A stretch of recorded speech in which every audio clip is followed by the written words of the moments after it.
ദൈവത്താൽ സ്നേഹിക്കപ്പെടുന്ന പ്രിയ ദൈവജനമേ, യേശു ക്രിസ്തുവിൻ്റെ ഉന്നതവും വല്ലഭത്വമുള്ള നാമത്തിലേവർക്കും എൻ്റെ സ്നേഹവന്ദനം.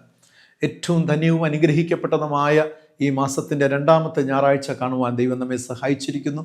ഇവരെയും ഈ ഒരു വചന സന്ദേശം കേൾക്കുവാനായി സ്വാഗതം ചെയ്യുന്നു. കർത്താവ് നമ്മെ അനുഗ്രഹിച്ച് കാക്കുമാറാകട്ടെ. ഇന്നലകൾ നമ്മെ നടത്തിയ ദൈവം, ഇന്ന് നടത്തിക്കൊണ്ടിരിക്കുന്ന ദൈവം ഇന്നും നടത്തുവാൻ ശക്തൻ. ആകിലും ഇന്ന് നമ്മുടെ ചില വിഷമതകൾ, ഭാരങ്ങൾ നമ്മുടെ മനസ്സിലുണ്ട്. ചില പ്രയാസങ്ങൾ നാം നേരിടുന്നുണ്ട്, അല്ലേ? അപ്പോൾ ഈ പ്രയാസങ്ങളൊക്കെ മാറ്റുവാൻ ദൈവത്തിന് കഴിയും. പ്രിയമുള്ളവരെ, വിശ്വസിക്കുക, കണ്ണടച്ച് വിശ്വസിക്കുക. ദൈവം ഒരിക്കലും കൈവിടുകയില്ല.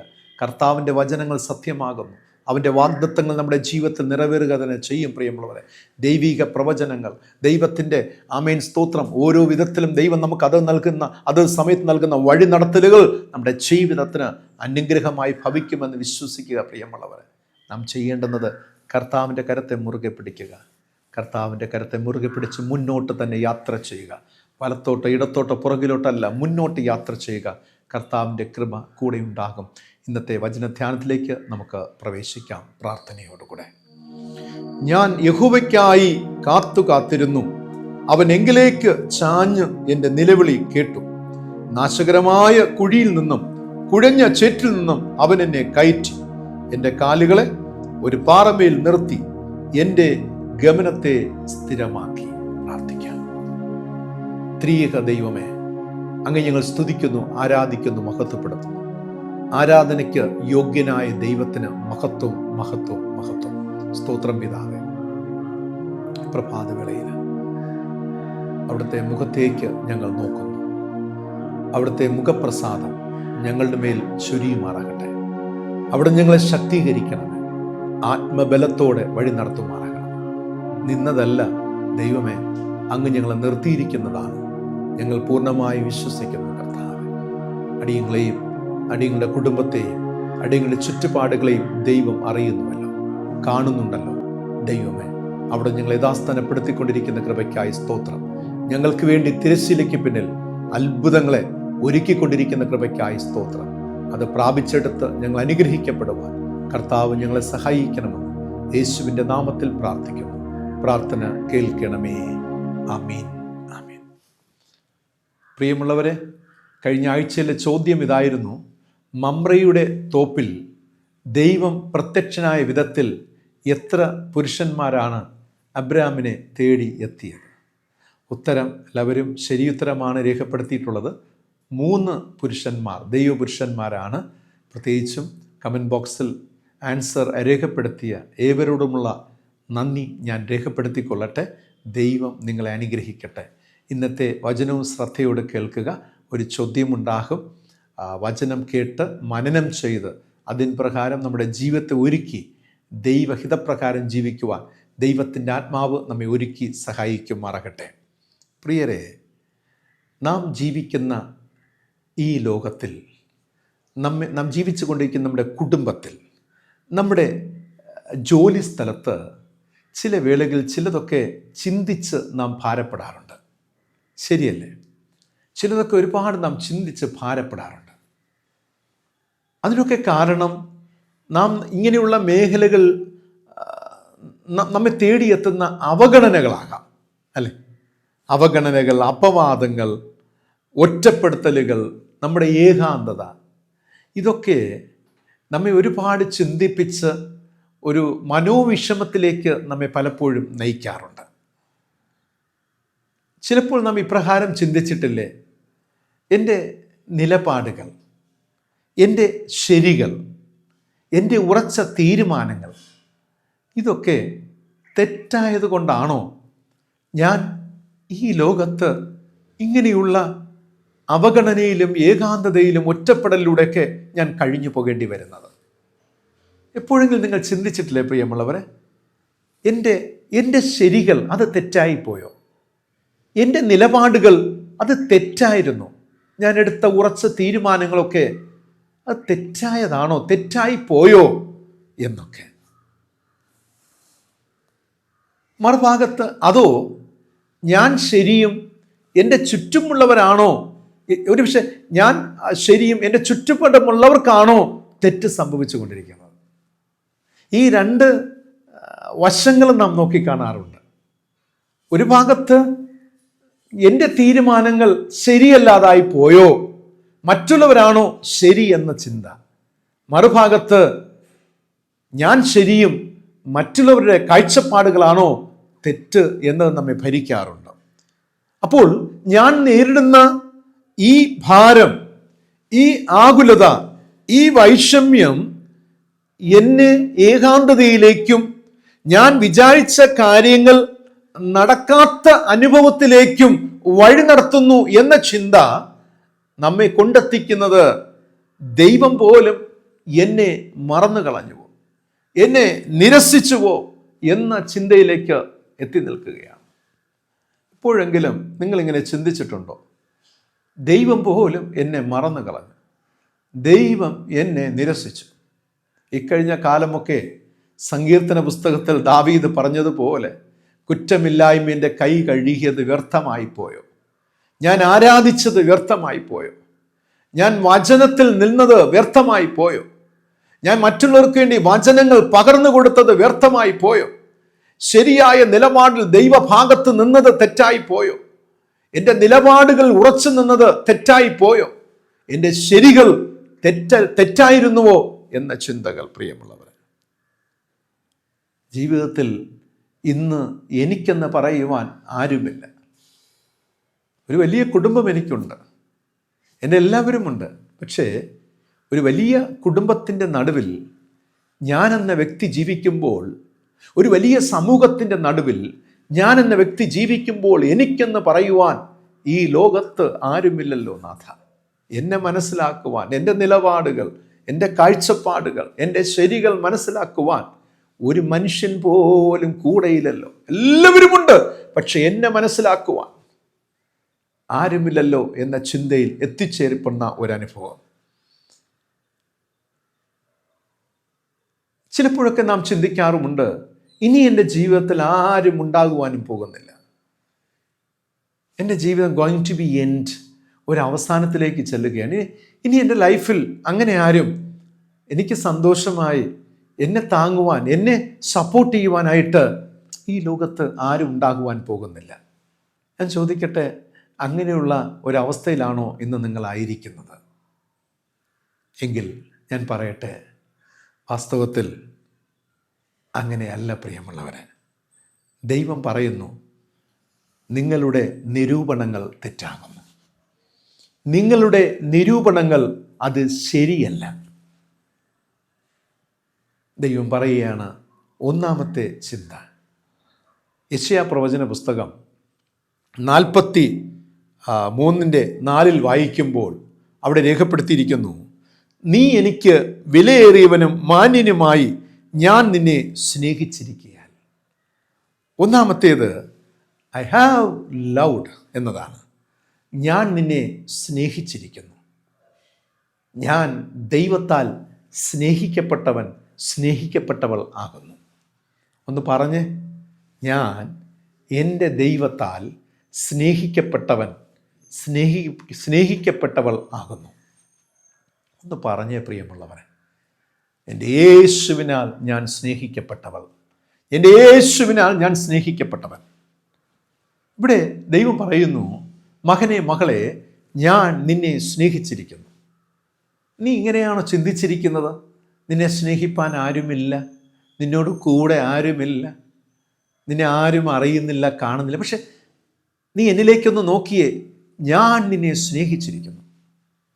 നീ ചിന്തിക്കുന്നത്, നീ ആഗ്രഹിച്ച കാര്യങ്ങളൊന്നും സമയത്തിന് നടക്കാതെ വരുമ്പോഴാണോ നീ ചിന്തിക്കുന്നത് ഞാൻ നിന്നെ സ്നേഹിക്കുന്നില്ല എന്ന്? ദൈവം പോലും എന്നെ നിരസിച്ചു കളഞ്ഞു എന്ന് ഒരിക്കലുമല്ല. ഞാൻ നിന്നെ സ്നേഹിച്ചിരിക്കുന്നു. കാരണം നാം ദൈവത്തിന് വിലയേറപ്പെട്ടവർ ആകുന്നു, നാം ദൈവത്തിന് മാന്യർ ആകുന്നു. മറന്നു പോകരുത്. ദൈവം പറയുകയാണ്, നീ എനിക്ക് വിലയേറപ്പെട്ടവൾ, വിലയേറപ്പെട്ടവനാകുന്നു, മാന്യനാകുന്നു, മാന്യയാകുന്നു. അതുകൊണ്ട് ഞാൻ നിന്നെ സ്നേഹിച്ചിരിക്കുന്നു. സൃഷ്ടിയുടെ മകുടമായ മനുഷ്യനെ ദൈവം സ്നേഹിച്ചിരിക്കുന്നു. മറക്കരുതേ, സൃഷ്ടിയുടെ മകുടമായ മനുഷ്യനെ ദൈവം സ്നേഹിച്ചിരിക്കുന്നു. നിത്യമായ സ്നേഹത്താൽ നമ്മെ പൊതിഞ്ഞിരിക്കുന്നു എന്ന സത്യം നാം വിസ്മരിക്കരുത്. നമ്മുടെ ചില ധാരണകൾ, മുൻധാരണകളാണ് നമ്മെ ഏകാന്തതയിലേക്കും ദൈവം പോലും എന്നെ മറന്നു കളഞ്ഞു, നിരസിച്ചു എന്ന അനുഭവത്തിൽ കൊണ്ടെത്തിക്കുന്നത്. ഞാൻ പറയട്ടെ, നിങ്ങളിൽ ദൈവസ്നേഹമുണ്ട് പ്രിയമുള്ളവരെ. യെസ്, നിങ്ങളിൽ ദൈവസ്നേഹമുണ്ട്. വളരെ ആഴത്തിൽ നിങ്ങളിൽ ദൈവസ്നേഹമുണ്ട്. ദൈവജനം ചിന്തിച്ചത്, ചില സമയത്തൊക്കെ ഈ ഭാഗം പരിശോധിക്കുമ്പോൾ തങ്ങളുടെ പാപം, തങ്ങളുടെ ഈ പ്രവാസം, ഇവകളാൽ ദൈവത്തിന് തങ്ങളോടുള്ള സ്നേഹം നഷ്ടമായി എന്നാണ്. പ്രവാസത്തിൽ 70 വർഷം ബാബിലോണിൽ കഴിഞ്ഞിരുന്ന ജനത്തോടാണ് ഞാൻ പറഞ്ഞത്. ദൈവം എന്താണ് പ്രവാചകനോട് പറയും, ഞാൻ നിങ്ങളെ സ്നേഹിച്ചിരിക്കുന്നു. അപ്പോൾ ഈ ജനം കരുതി ഇപ്രകാരമാണ്, എൻ്റെ ജീവിതത്തിൽ ഒരുപാട് ഞങ്ങൾ പാപം ചെയ്തു, അതുകൊണ്ടാണ് ഈ പ്രവാസത്തിൽ ഏൽപ്പിച്ചത്, അല്ലേ? അപ്പം പാപം ചെയ്തു, ഞങ്ങളിപ്പോൾ കഷ്ടതയിലാണ്, അതുകൊണ്ട് എന്താണ്, ദൈവത്തിൻ്റെ സ്നേഹമില്ല. ഒന്ന് ചിന്തിച്ച്, ഞാൻ ചില കാര്യങ്ങൾ എൻ്റെ ജീവിതത്തിൽ, ഞാൻ ചില തിരഞ്ഞെടുപ്പുകൾ നടത്തി, ഞാൻ ചില ശരികൾ ചെയ്തു, എൻ്റെ ചില ആറ്റിറ്റ്യൂഡ്, എൻ്റെ മനോഭാവം, അല്ലെ, ദൈവം എനിക്ക് കാണിച്ചെന്ന പ്രകാരം അല്ല, എൻ്റെ മനസ്സിൽ ദൈവത്തിൻ്റെ ആത്മാവ് സംസാരിച്ച പ്രകാരം തന്നെ ഞാൻ ചില നിലപാടുകൾ ഉറച്ചു നിന്നു. അതിൻ്റെ പരിണിത ഫലം ചില കഷ്ടതയിലൂടെ ഞാൻ കടന്നു പോകേണ്ടതായി വന്നു. അതുകൊണ്ട് തന്നെ ഞാൻ ഇന്ന് എൻ്റെ നിലപാടുകൾ ഉറച്ചു നിന്നത് കൊണ്ടും, ഞാൻ ചില തിരഞ്ഞെടുപ്പുകൾ നടത്തിയത് കൊണ്ടും, ഇന്ന് ഞാൻ ചില കഷ്ടതകളിലൂടെ ഞാൻ കടന്നു പോകുന്നതും കൊണ്ട് എന്നെ മറ്റാരും സ്നേഹിക്കുന്നില്ല. അതങ്ങനെയാണ് പ്രിയമുള്ളവരെ. നാം ചില നിലപാടുകൾ നിൽക്കുമ്പോൾ, നാം കഷ്ടതയിലൂടെ കടന്നു പോകുമ്പോൾ നമ്മെ സ്നേഹിപ്പാൻ ആരും ഉണ്ടാകത്തില്ല.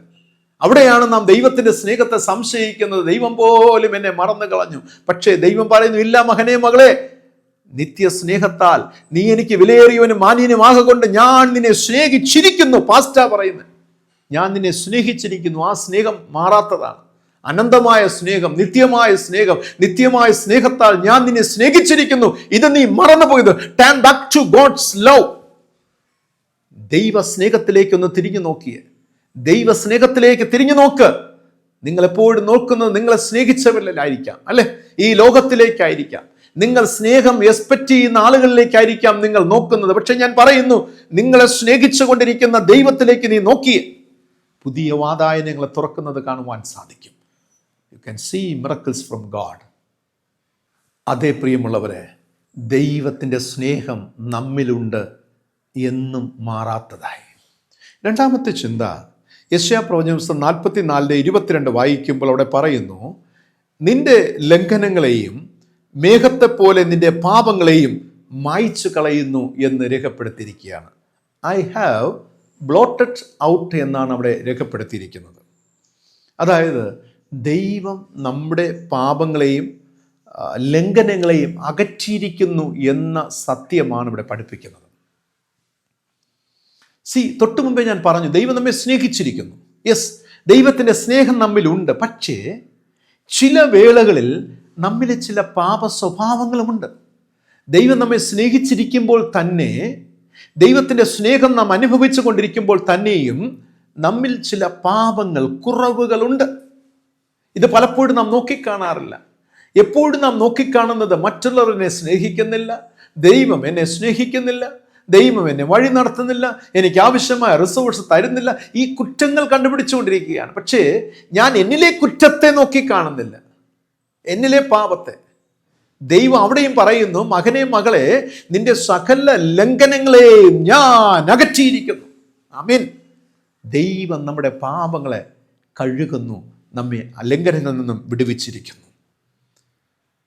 നാം പലപ്പോഴും ഇത് സംഭവിക്കുന്നത്, പലപ്പോഴും നാം ആവശ്യപ്പെടാതെ, നാം ചോദിക്കാതെ തന്നെ ദൈവം നമ്മുടെ പാപങ്ങളെ കഴുകുന്നു എന്നതാണ്. ആമേൻ. ഇത്ര മനോഹരമല്ലേ പ്രിയരെ? നാം ചോദിക്കാതെ, നാം പറയാതെ തന്നെ നമ്മുടെ പാപങ്ങളെയൊക്കെ കഴുകിക്കളയുന്ന, മായ്ച്ചു കളയുന്ന ഒരു ദൈവം. ഒരു കുട്ടി സ്കൂൾ പഠനം കഴിഞ്ഞ് വൈകുന്നേരം വീട്ടിൽ വരികയാണ്. വരുമ്പോൾ ആ ഡ്രസ്സൊക്കെ എന്താണ് ഇട്ടേച്ച് അല്ലെങ്കിൽ ഇടുന്ന യൂണിഫോം അഴിച്ച് ലോണ്ടറി ബോക്സിൽ എവിടെയെങ്കിലും ഇടുകയാണ്, അല്ലെങ്കിൽ വീട്ടിലൊരു അയയിലിടുകയാണ്.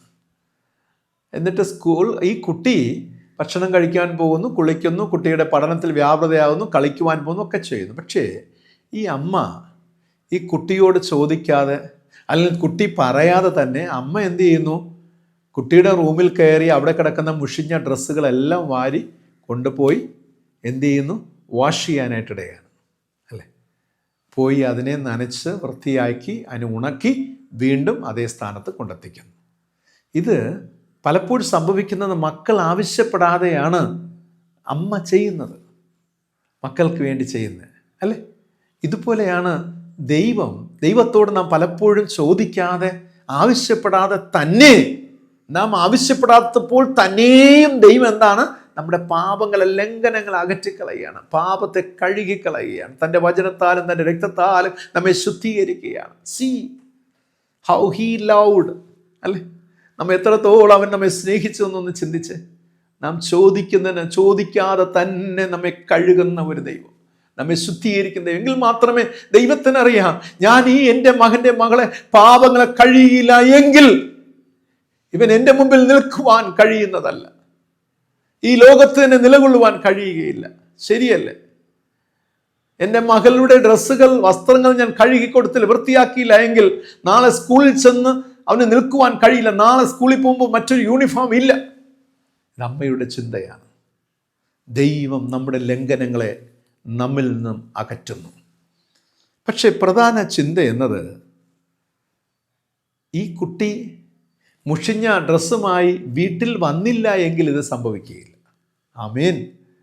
സ്കൂൾ കഴിഞ്ഞ് കുട്ടി വീട്ടിൽ വരണം, അമ്മയുടെ അടുക്കലെത്തണം, അല്ലേ? അമ്മയുടെ അടുക്കലെത്തിയാൽ മാത്രമേ അമ്മ എന്ത് ചെയ്യത്തുള്ളൂ? ഈ കുഞ്ഞിൻ്റെ ഡ്രസ്സൊക്കെ വാഷ് ചെയ്ത് കൊടുക്കത്തുള്ളൂ. പ്രിയമുള്ളവരെ, നമ്മുടെ ലംഘനങ്ങളെ അകറ്റുന്ന ദൈവത്തിൻ്റെ അടുക്കലോളം വരിക, ദൈവത്തിൻ്റെ സന്നിധിയിൽ തന്നെ നിലകൊള്ളുക എന്നത് ഒരിക്കലും നാം മറക്കരുത്. ദൈവത്തിൻ്റെ സന്നിധിയിൽ നിലകൊള്ളുക, നമ്മുടെ വിഷമതകളെല്ലാം മാറും, എല്ലാ ഭാരങ്ങളും മാറും. പ്രിയമുള്ളവരെ, ഇന്ന് നിങ്ങൾ നേരിട്ടുകൊണ്ടിരിക്കുന്ന എല്ലാത്തിനും പരിഹാരമുണ്ട്. ദൈവത്തിൻ്റെ പ്രസൻസിൽ, ഗോഡ്സ് പ്രസൻസിൽ വസിക്കുക, ആ സാന്നിധ്യത്തിൽ തന്നെ ജീവിതത്തെ തുടരുക. മൂന്നാമത്തെ ചിന്ത, യെശയ്യാ പ്രവചന പുസ്തകം 51 അധ്യായത്തിൻ്റെ 16 വാക്യത്തിൽ ഇപ്രകാരം പറഞ്ഞിരിക്കുന്നു, ഐ ഹാവ് കവേർഡ് യു. ദൈവം തൻ്റെ നിഴലിൻ്റെ മറവിൽ നമ്മെ മറച്ചു. ദൈവം നമ്മളെ പൊതിഞ്ഞ് പിടിക്കുന്നത്, നമ്മെ അടുത്ത ചുവട് വയ്ക്കുവാൻ ദൈവം നമ്മെ ശക്തീകരിക്കുന്നത്, ഇത് ദൈവം നമുക്ക് നൽകിയിരിക്കുന്ന ഒരു വലിയ ബ്ലെസ്സിങ്സ് ആണ്. പ്രിയമുള്ളവരെ, you are not at all alone എന്നതാണ് ഇത് സൂചിപ്പിക്കുന്നത്. നിങ്ങൾ ജീവിതയാത്രയിൽ ഒറ്റയ്ക്കല്ല, ഒരു നിഴൽ നിങ്ങളോട് കൂടെയുണ്ട്. ആ നിഴൽ നിങ്ങളെ കവർ ചെയ്തിരിക്കുകയാണ്, പൊതിഞ്ഞിരിക്കുകയാണ്. പ്രിയമുള്ളവർ, ദാനിയേൽ, ശദ്രക്, മേശക്, അബേദ്നെഗോ, അവരുടെ ലൈഫ് ഒന്ന് നോക്കിയേ. കൽപ്പന പുറപ്പെടുകയാണ് ദാനിയേലിനൊപ്പം, ദാനിയേലേ, you are going to die. നിന്നെ ഇതാ സിംഹങ്ങളുടെ ഗുഹയിൽ ഇടുവാൻ പോവുകയാണ്. ശദ്രക്, മേശക്, അബേദ്നെഗോ, നിങ്ങൾ ഇതാ മരിക്കുവാൻ പോവുകയാണ്. You are going to die, you all are going to die. നിങ്ങളെ കൈയും കാലും കെട്ടി എരിയുന്ന തീച്ചുളയിലേക്ക് എറിയുവാൻ പോവുകയാണ്. ഓ, ആ നിമിഷത്ത് അവിടെ മനസ്സിൻ്റെ നില ഒന്ന് ചിന്തിച്ച്, ശദ്രക്, മേശക്, അബേദ്നെഗോ കൈകാലുകളൊക്കെ കെട്ടി ഇതാ കൊണ്ടുപോവുകയാണ്. ആ സമയത്തുള്ളവരെ ചിന്തിച്ച്, ദൈവം പോലും എന്നെ മറന്നു കളഞ്ഞു, ദൈവം പോലും എന്നെ കൈവിട്ടു. ഇതാ തീയുടെ അഗ്നിനാളങ്ങളിലേക്ക് എൻ്റെ ജീവിതം എരിഞ്ഞു തീരുവാൻ പോവുകയാണ്. ഇവിടെ തീരുകയാണ് എല്ലാം. കഴിഞ്ഞ നാളുകളിൽ പ്രാർത്ഥിച്ചത് ദാനിയേൽ ചിന്തിച്ച് കാണും. 3 തവണ ഞാൻ ഇടപെടാതെ പ്രാർത്ഥിച്ചു വന്ന, സേവിച്ചു വന്ന ദൈവം എന്നെ മറന്നു കളഞ്ഞു, എന്നെ ഇതാ കൈവിട്ടു, എന്നിതാ സിംഹത്തിൻ്റെ കുഴിയിലേക്ക് ആ എടുത്തിടുന്ന സമയം, മുകളിൽ നിന്ന് താഴേക്ക് വീഴുന്ന ആ സമയം ഒന്ന് ചിന്തിച്ച്. എന്തായിരിക്കും ചിന്തിച്ചത് ദാനിയേൽ? തീച്ചുളയിലേക്ക് കെട്ടപ്പെട്ട് കൊണ്ടുപോകുമ്പോൾ അവരെന്തായിരിക്കും ചിന്തിച്ചത്? പ്രിയമുള്ളവർ, അല്ലേ? Were is God? ദൈവം എവിടെ? ഞങ്ങൾ വെറും സാധാരണ ഭോജനം മാത്രം, രാജകീയ ഭോജനത്തെ ഞങ്ങൾ വേണ്ട എന്ന് വെച്ച് സാധാരണ വെറും ലളിതമായ ഭക്ഷണം കഴിച്ചത് ഞങ്ങൾ ഞങ്ങൾ ചൂസ് ചെയ്ത, ഞങ്ങൾ തിരഞ്ഞെടുത്ത ഞങ്ങളുടെ തിരഞ്ഞെടുപ്പുകൾ, ഞങ്ങളുടെ നിലപാടുകൾ തെറ്റായിരുന്നുവോ? അതുകൊണ്ടാണോ ഞങ്ങളിതാ വീണ്ടും ഈ മരണത്തിലേക്ക് വീഴ്ത്തപ്പെടുന്നത്? ഒറ്റയ്ക്കായി പോയത്, അവഗണിക്കപ്പെട്ടത്, നിന്ദിക്കപ്പെട്ടത്, തകർക്കപ്പെട്ടത്. ദൈവം പറഞ്ഞു, അല്ല മക്കളെ, ഒരിക്കലില്ല മക്കളെ, ഈ തീച്ചൂളയുടെ നടുവിലും എൻ്റെ കൈയുടെ നിഴൽ നിന്നെ പൊതിഞ്ഞിട്ടുണ്ട്. ഈ ശൃംഖത്തിൻ്റെ വളരെ ക്രൂര മൃഗങ്ങളുടെ നടുവിലും എൻ്റെ കൈയുടെ നിഴൽ നിന്നെ പൊതിഞ്ഞിട്ടുണ്ട്. ഹല്ലേലൂയ, ആമേൻ. ചെങ്കടലിൻ്റെ നടുവിലും ദൈവജനത്തോട് പറഞ്ഞു, എൻ്റെ കൈയുടെ നിഴൽ നിങ്ങളുടെ കൂടെയുണ്ട്. എത്ര അനുഗ്രഹിക്കപ്പെട്ട ഒരു അനുഭവം പ്രിയമുള്ളവരെ. ഇവിടെ ദൈവം അവരെ മറന്നു കളഞ്ഞില്ല. ദൈവം തൻ്റെ മക്കളെ മറക്കുന്നില്ല. ദൈവം തൻ്റെ ജനത്തെ മറന്നു കളയുന്നില്ല. പ്രിയരെ, ജീവിതത്തോട് ചേർത്ത് പിടിച്ച്, ഈ കർത്താവിൻ്റെ ജീവിതത്തോട് ചേർത്ത് പിടിച്ച് നിങ്ങളൊരു പക്ഷെ ചിന്തിക്കാം, ഞങ്ങൾ വാർദ്ധക്യത്തിലെത്തി, ദൈവമേ, ഞങ്ങൾ ഇത്രയും നാൾ കരുതിയ മക്കളൊന്നും ഞങ്ങളുടെ ഒപ്പം കൂടെയില്ല, ഏകാന്തയിലകപ്പെട്ടു അല്ലേ? ദൈവം പറയുന്നു, no, you are not at all alone. നിന്റെ ജനനം മുതൽ ഞാൻ നിന്നോട് കൂടെയുണ്ടല്ലോ. നീ ജനിക്കുന്നതിന് മുമ്പ് ഞാൻ നിന്നെ സ്നേഹിച്ചിരിക്കുന്നു, ഞാൻ നിന്നെ പേർ ചൊല്ലി വിളിച്ചിരിക്കുന്നു, ഞാൻ നിന്നെ തെരഞ്ഞെടുത്തിരിക്കുന്നു, എൻ്റെ കൈയുടെ നിഴൽ നിന്നെ മറച്ചിരിക്കുന്നു. എത്ര അനുഗ്രഹീതം പ്രിയമുള്ളവരെ.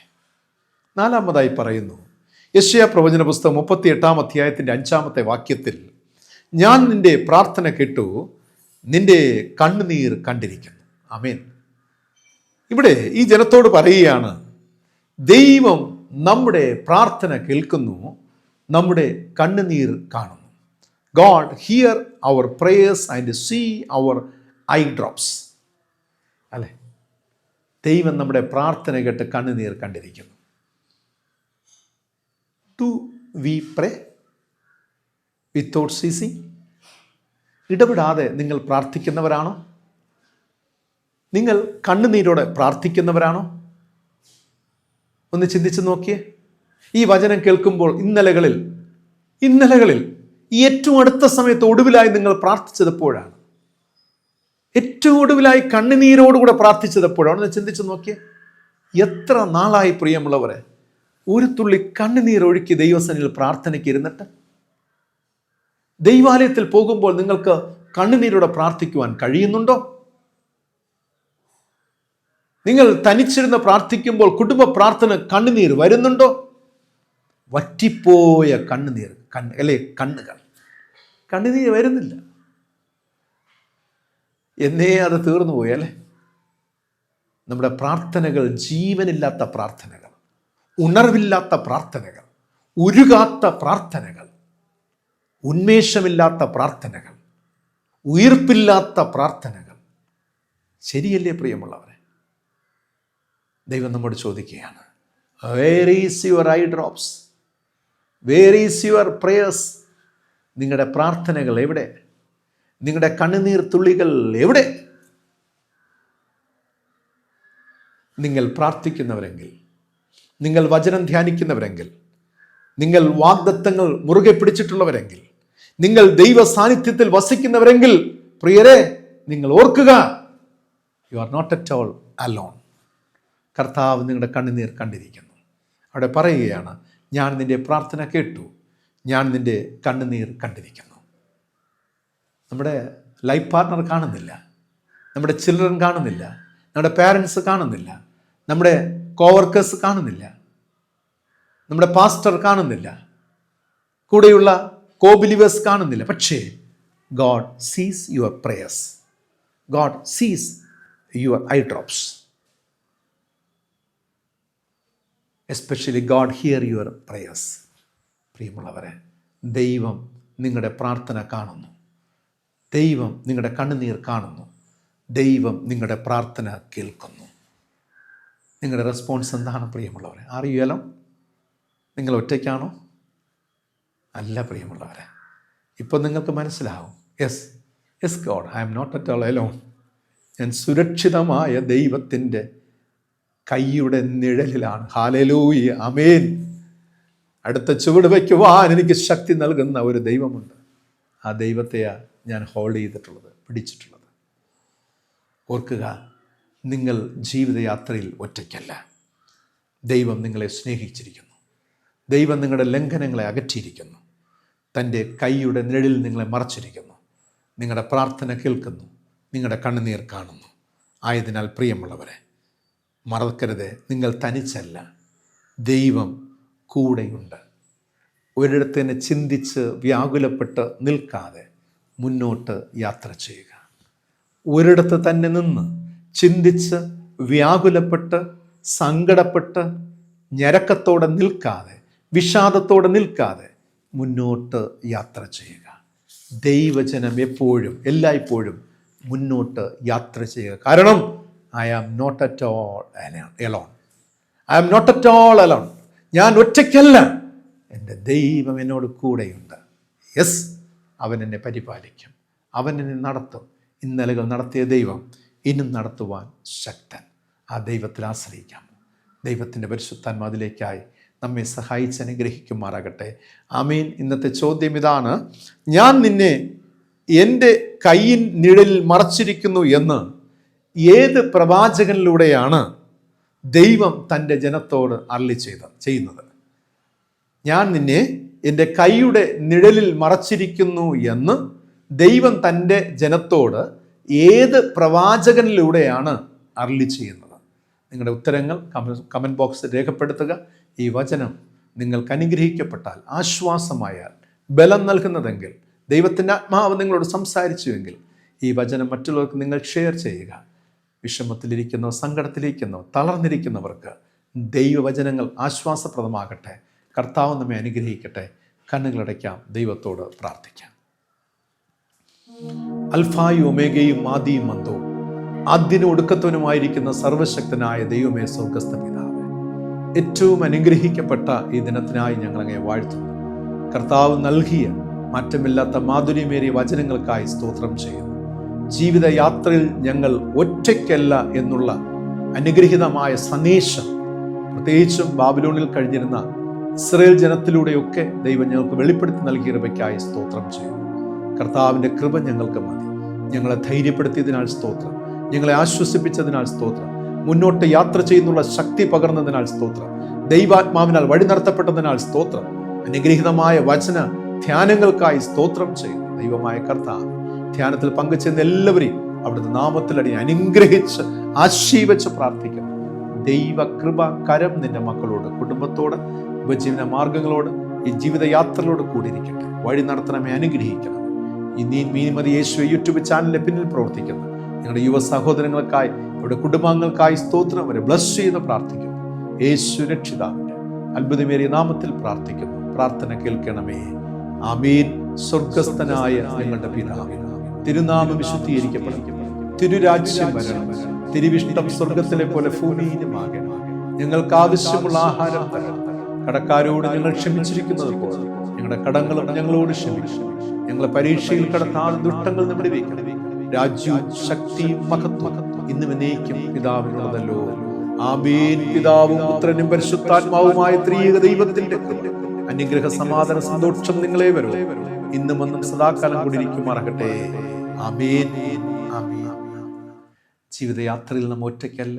കർത്താവ് കൂടെയുണ്ട്. തൻ്റെ കൈയുടെ നിഴൽ നമ്മെ മറച്ചിട്ടുണ്ട്. God bless you. ദൈവം നമ്മെ അനുഗ്രഹിക്കട്ടെ.